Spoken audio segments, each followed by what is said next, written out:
நாளை போகாமரகாத்து உன்னை கூவான் வந்துவிட்டோ கோதுமலே மாவாய் திராய் பாடிப்பதை கொண்டு மாவாய் திறந்தாய் மகளை மாட்டியா தேவாதி தேவனை சென்று நாம் சேவித்தார் ஆவாய் தாயை சுவர்க்கம் புகின்ற அம்மனாய் மாத்தமும் தாராரும் வாசல் திரவாதார் நாத்த துழாயுடி நாராயணன் நம்மால் போத்த பறைதரும் புண்ணியனால் பண்டருநாள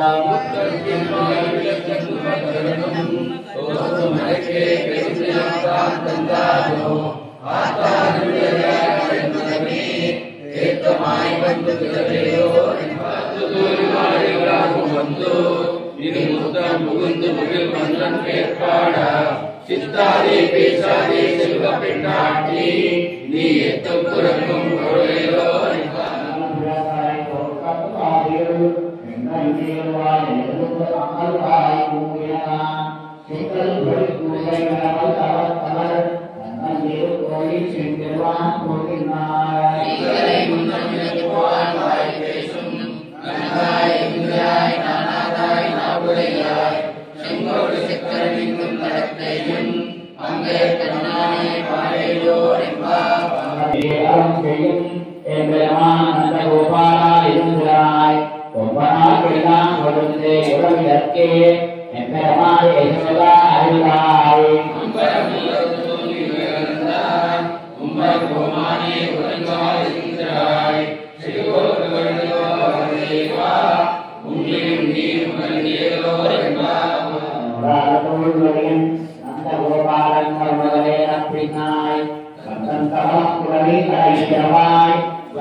तन्नो कृष्ण प्रचोदयात्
वेंकटेश समो देवो न भूतो न भविष्यति।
ధనుర్మాసోత్సవంలో నేడు మూడవ రోజు మూడవ పాశురం అనుసంధానం చేద్దాం.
कृष्णं आराध्यं स्वं श्रुति शतशिरसिद्धं ध्यापयन्ति स्वोच्छिष्टाय प्रजनिगलितं यामला प्रोक्षभुङ्क्ते उदातस्यै नम इदमिदं भूय एवास्तु भूयः अन्नमयल् पुदुवै आण्डाल அரங்கற்கு பன்னு இருப்பாவை பல்பதியம் ஈஷையால் பாடிக் கொடுத்தார் மணமாலை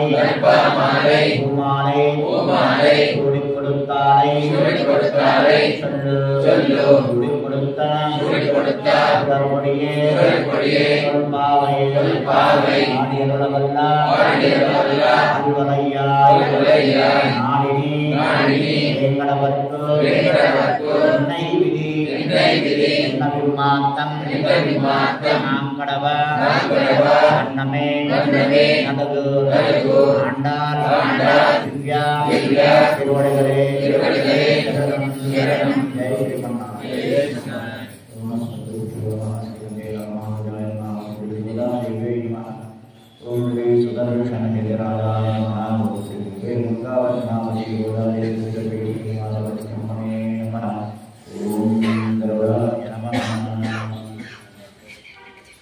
భగవద్గీత అలంకరించినటువంటి భాగవతం కూడా దాసుడు అమ్మ శరణదాసుడు మీ అందరి మీద ఆచార్యుల అమ్మవారి స్వామివారి పరిపూర్ణ కృపాకటాక్షాలుండాలని కోరుకుంటూ జై శ్రీమన్నారాయణ. భగవద్బంధులారా, ధనుర్మాస ఉత్సవంలో నేను 3వ రోజు ఈ పాశురాన్ని విశేషమైనటువంటి పాశురం అంటారు. అంటే దీంట్లో మీరు చదివేటప్పుడు చూస్తారు స్టార్ మార్క్ అని ఉంటుంది. స్టార్ మార్క్ ఉన్నాయని కూడా చాలా విశేషం, అద్భుతమైనటువంటి పాశురాలు. మరి దీంట్లో అద్భుతం ఏమున్నది అంటే ఈరోజు అమ్మ స్వామివారిని వామన అవతార విశేషాలు తెలుపుతూ ఆ వామన అవతారాన్ని పొగుడుతూ ఈరోజు పాట పాడింది అమ్మవారు. ఓంగియుడగలంద ఉత్తమం పేరు పాడి అంటే అందరిలో కల్లా ఉత్తమమైన వాడు ఎవరు? పరమాత్మ. ఆయన ఎక్కడుంటాడండి? పాలకడలు శేషతత్వంపై పడుకొని ఉంటే లక్ష్మీ అమ్మవారు పాదాలు ఒత్తుతూ ఉంటుంది. స్వామివారు ఎట్లా ఉంటాడట? దూది కన్నా మెత్తగా ఉంటాడట. అంత సున్నితమైనటువంటి శరీరం కలవాడు స్వామి. ఆయన శేషతల్పంపై పడుకొని ఉంటాడు. ఆదిశేషుడు చాలా భయపడుతూ ఉంటాడు. ఎందుకు అంటే ఆయన కదిలితగిన ఒకవేళ శేషుడు కదిలితే ఆ కదలికల వల్ల స్వామికి ఎక్కడన్నా ఇబ్బంది అవుతుందని, ఆ శరీరానికి ఇబ్బంది అవుతుందని చెప్పేసి కదలకుండా అలానే ఉంటాడట. లక్ష్మీ అమ్మవారు పాదాలు ఒత్తుతూ ఉన్నది. లక్ష్మీ అమ్మవారు కూడా చాలా భయపడుతుందట. పాదాలు ఒత్తితే ఎక్కడ కందిపోతాయో అని సున్నితంగా పాదాలు ఒత్తుతున్నాడట. అంత సున్నితమైనటువంటి వాడు పరమాత్మ. అటువంటి పరమాత్మ ఒకడు తన స్వార్థం కొరకు, వాడు ఎప్పుడు కూడా తన సీటు కొరకే వాని మీద వానికి ఏమిటి ధ్యాస? వాని సీటు మీద వానికి ధ్యాస. ఎప్పుడు ఆ ఇంద్రసింహాసనం కావాలి, వారికి ఎప్పుడు అదే ఉంటుంది అనమాట. రాక్షసుడు రావాలి, ఆ ఇంద్రుని సింహాసనం ఎదుర్కోవాలి, వీడు పరుగు అంటూ మళ్ళా విష్ణుమూర్తి దగ్గరికి పోవాలి. ఈయన కొరకు అవతారాలు ఎత్తాలి. ఈ అవతారం ఏమిటి? వామన చక్రవర్తి, వామన మూర్తి అవతారాన్ని ఎత్తిండు. వామనమూర్తి అంటే ఎలా ఉంటాడు? చిన్నగా పుట్టిగా ఉంటాడు స్వామి. మరి అసలు అక్కడ వైకుంఠంలో ఎలా ఉంటాడు స్వామి? 64 అడుగులు ఉంటాడట స్వామి. 64 అడుగులు. అట్లాంటి వాడు 3 అడుగులకు వచ్చింది. అంటే ఎంత చిన్నగా అయిపోయాడు. ఎవరి కొరకు? ఒక్క భక్తుని కొరకు. 14 గుణపాండాలను ఏలేటువంటి స్వామి సాక్షాత్ లక్ష్మీ అమ్మవారు పక్కనే ఉంటుంది. ఆయనకి ఏమి కరువు లేదు. అట్లాంటి వాడు ఒకరి కొరకు భిక్షమిస్తాడండి, భిక్షాటన చేస్తాడు. అంత సులభమైనటువంటి వాడు పరమాత్మ. మరి ఎప్పుడు కనుకరిస్తాడు అంటే భక్తితో మనం స్వామిని కొలిస్తే పరమాత్మ 100కి 100% కరుణిస్తాడు. ఇప్పుడు ఒకప్పుడు భగవంతుని దేవాలయం వచ్చిన తర్వాత భగవంతుని దర్శనం చేసుకొని చక్కగా స్వామివారిని చూసుకుంటూ ఆనందంగా ఉండేవారు భక్తులు. ఇప్పుడు వచ్చినటువంటి భక్తులు ఎలా ఉన్నారు అంటే చేతిలో ఒక సెల్ ఫోన్ పట్టుకొని వస్తున్నారు, స్వామితో సెల్ఫీ. దండం అనేటువంటిది బంద్ అయిపోయింది. స్వామివారికి నమస్కారం అనేటువంటిది మర్చిపోయారు జనాలు. ఏది కనబడినా సెల్ఫీ, భగవంతుని కూడా సెల్ఫీ. అది కరెక్ట్ కాదు. భగవంతుణ్ణి ఆపాద తలమస్తకము దర్శనం చేసుకోవాలని పెద్దలు చెబుతున్నారు. అంటే స్వామివారి పాదాలను మొదలు దర్శనం చేసుకొని పాదాల నుంచి తలపై వరకు కూడా దర్శనం చేసుకోవాలట. అలా దర్శనం చేసుకుంటే ఆ స్వామివారి పరిపూర్ణ అద్భుతమైనటువంటి తేజస్సు మనకు కనబడుతుందట. అద్భుతమైనటువంటి పరిపూర్ణ కృపా కటాక్షాలు దొరుకుతాయట. అటువంటి స్వామి మన స్వామి. ఆ స్వామి వామన అవతారం ఎత్తిండు. ఎందుకు అంటే బలి చక్రవర్తి అనేటువంటి ఒక రాక్షసుడు ఉన్నాడు. ఆ రాక్షసుడు ఎట్లాంటి వాడంటే వీరికి ఒక అద్భుతమైనటువంటి గుణం ఉన్నది, దాన గుణం కలవాడు. వాడు రాక్షసుడైనా కానీ ఒక చిన్న మంచి గుణం ఏముందంటే దాన గుణం. ఎవరు వచ్చి అడిగినా ఏది అడిగినా ఇచ్చేవాడు.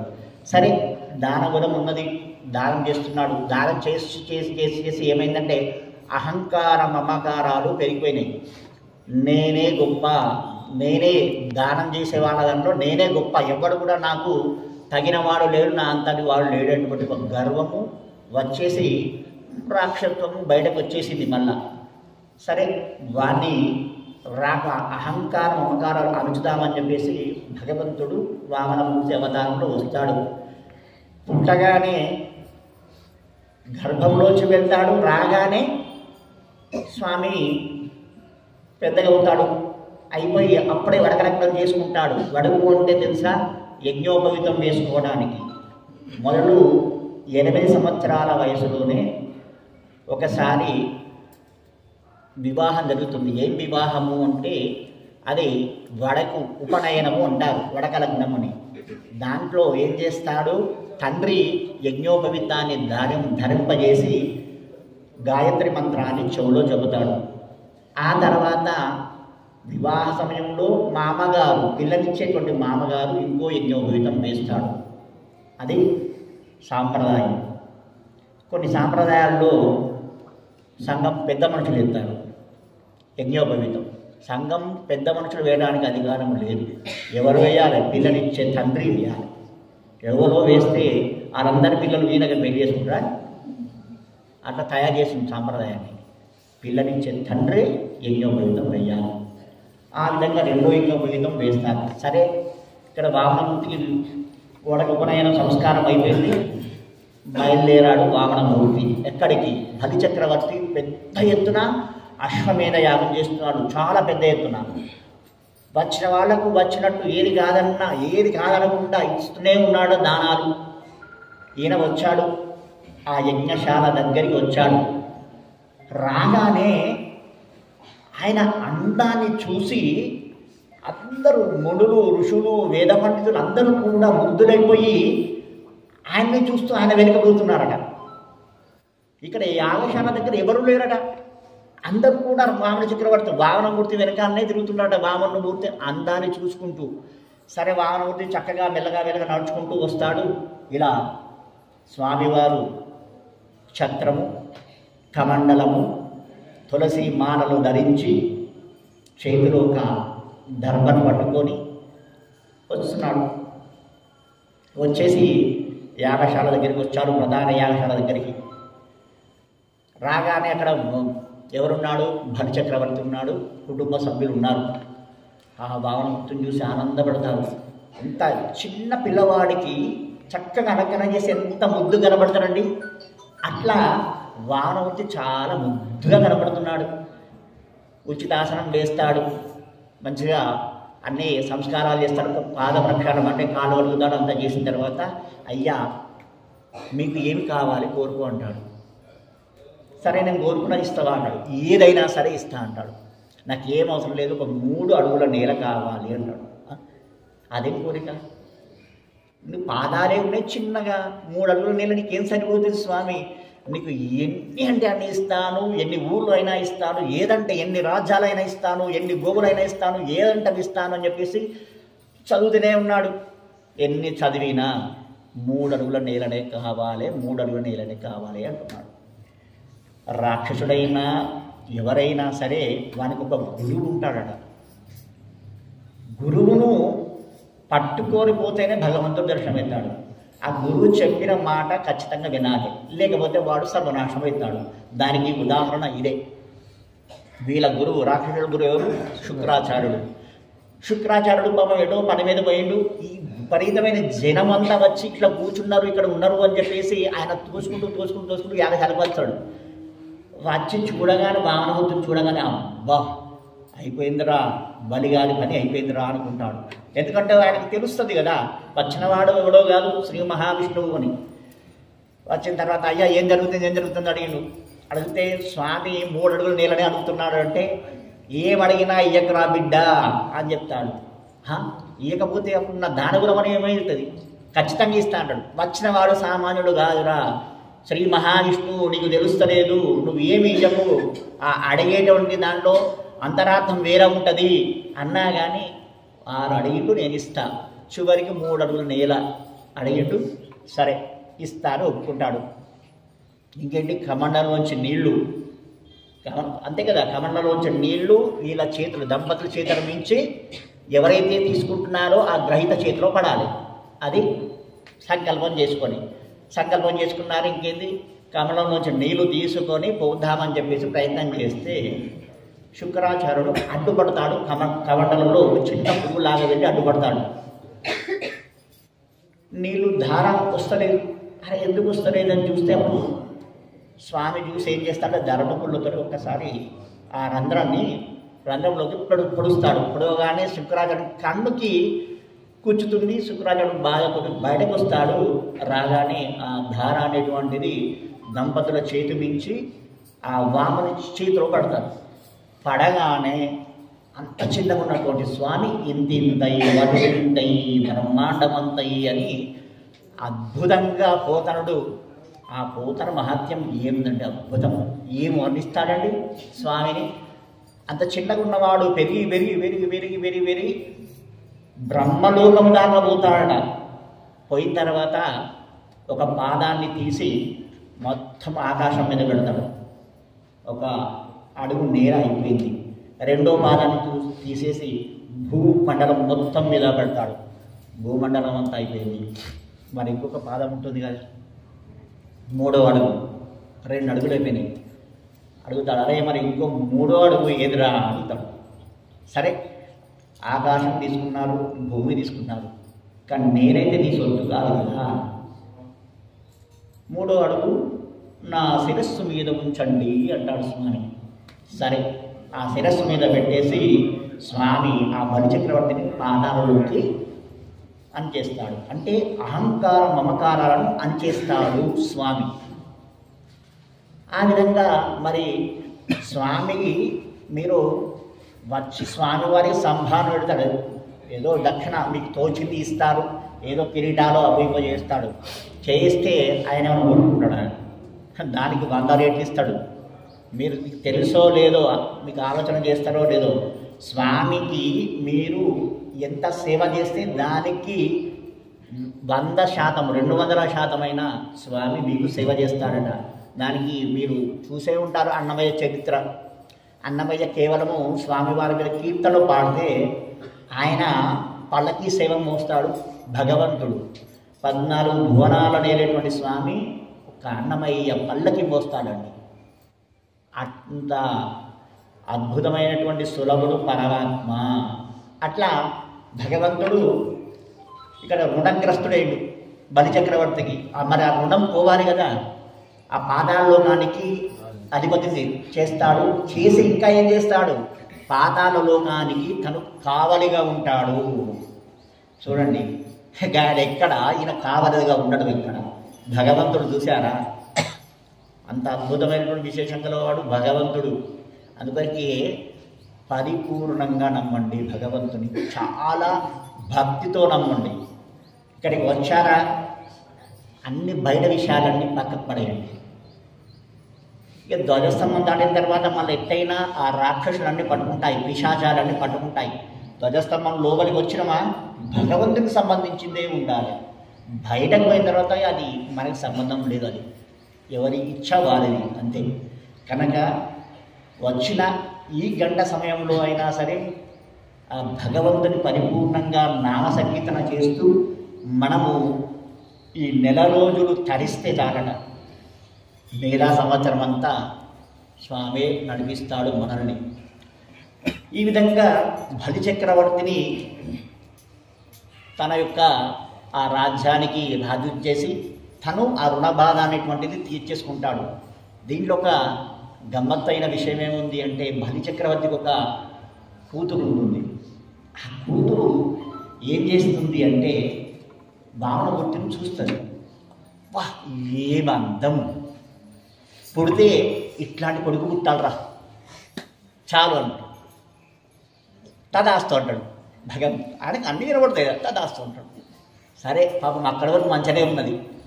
ఆ పిచ్చిది ఏం చేస్తుందంటే వాళ్ళ తండ్రి గారిని పాతాళలోకం తొక్కేయగానే ఇట్లాంటి వాడు పుడితే చంపే పారేయాలి అనుకుంటాడు. తదాస్తూ అంటాడు. మరి ఎక్కడ చంపేస్తాడు? కృష్ణావతారంలో మొట్టమొదటి చంపేది ఎవరు? మొట్టమొదటి ఏమని చెప్తాడు కృష్ణుడు? పూతనని చంపుతాడు. పూతన వస్తుంది, ఏం చేస్తుంది? పాలిస్తుంది. దాని ఫస్ట్ కోరిక ఏమిటి? కొడుకుగా పుట్టాలి అని చలో వచ్చుడు. రెండో కోరిక ఏమిటి? చంపాలి అని. రైట్, నువ్వు నన్ను చంపే, నేనే చంపేస్తా. ఆ విషపాలు ఇస్తుంది. విషపాలు ఇస్తుంటే ఆ విషపాలని గ్రహించేసి చంపేస్తాడు. రెండు కోరికలు అయిపోయినాయి. అయినా రెండు కోరికలు నెరవేర్చిండు. ఒకటి కొడుకుగా పుట్టాలి అన్నది వచ్చేసిండు, ఒళ్ళో పడ్డాడు. రెండోసారి చంపాలి ఇట్లాంటి వాడు పుడితే. తావి ఏ గుంచుకోడు. మనం ఏదడిగినమా రైట్ ఇచ్చేస్తాడు. నువ్వు ఏదన్నా బాగా జ్ఞాపకం పెట్టుకోండి, ఏది అడిగినా ఇచ్చేస్తాడు. సుభద్రని అడుగుతాడు, అమ్మ ఇంకా వివాహం ఎప్పుడు చేసుకుంటావురా తండ్రి, నీకు ఎటువంటి వాడు కావాలి అంటే అన్నా నాకు ఇలాంటి లక్షణాలు ఉన్నవాడు కావాలి అని అడుగుతాడు. వస్తూ అంటాడు. ఎక్కడ వస్తాడు చెప్పండి? ఊరి బలభద్ర సుభద్ర బలభద్రుడు అంటే స్వామి ఏది కోరితే అది ఇచ్చేస్తాడు. అంత అద్భుతమైనటువంటి వాడు స్వామి. ఈ కలికాలంలో వెంకటేశ్వర స్వామి అవతారంలో 7 కొండల మీద వెలిచి మనల్ని కాపాడుతూ ఉన్నాడు. మనమందరం కూడా ఆ 7 కొండల వాడిని మనం ప్రార్థిస్తే చాలు, వాడిని పట్టుకుంటే అన్నీ మన సొంతే అవుతాయి. అవుతాయా? అనుభవించిన వాళ్ళు కూడా చాలామంది ఉన్నారా? కనుక ఈ నెల రోజులు రండి, ఆనందంగా భగవంతుని ఆ నామాన్ని సంకీర్తనలు పాడుకుంటూ ఆనందంగా గడిపి మనము మన పాపాలని ప్రక్షాళన చేసుకొని మన వంశాలన్నీ కూడా తరించేటట్టు చేసుకొని మనము సంవత్సర కాలం అంతా కూడా భగవంతుడు మన వెంటనే ఉండేటట్టు మనము చేసుకుందాం. పిల్లలకు కూడా కొంచెం నేర్పండి, సనాతన ధర్మాన్ని కాపాడండి. దయచేసి ఒకటే విన్నపం మీకు చెప్పేది, సనాతన ధర్మాన్ని, హిందూ ధర్మాన్ని కాపాడండి. మీరు చేయాల్సిన పని ఏమీ లేదు. మీ పిల్లలకి కొంచెం కట్టు బొట్టు నేర్పండి. కొద్దిగా లేవగానే ఏదన్నా భగవంతుని నామాన్ని అనిపించేటట్టు చేయండి. ఆ ఒక్క పని చేయండి చాలు. వాళ్ళ భవిష్యత్తు వాళ్ళే భగవంతుడే నిర్ణయిస్తాడు, భగవంతుడే చూసుకుంటాడు. ఇది మాత్రము సత్యం. కనుక ప్రతిరోజు మీ పిల్లలకి ఏదైనా మంచి విషయాలు చెప్పండి, భగవంతుడి నామాన్ని చెప్పండి. జై శ్రీమన్నారాయణ. పరం విష్ణు పరం విష్ణు జై శ్రీమన్నారాయణ. ఇక్కడ భక్తులకు ఒక చిన్న వినియోగం. ఈ కిషోరుడు యూట్యూబ్ ఛానల్తో మనకు సేవ చేస్తున్నాడు. మీకు ఏదైనా ఆధార్ కార్డు కానీ వీడిలో ఏదైనా కానీ ఈ అబ్బాయి చేస్తాడు.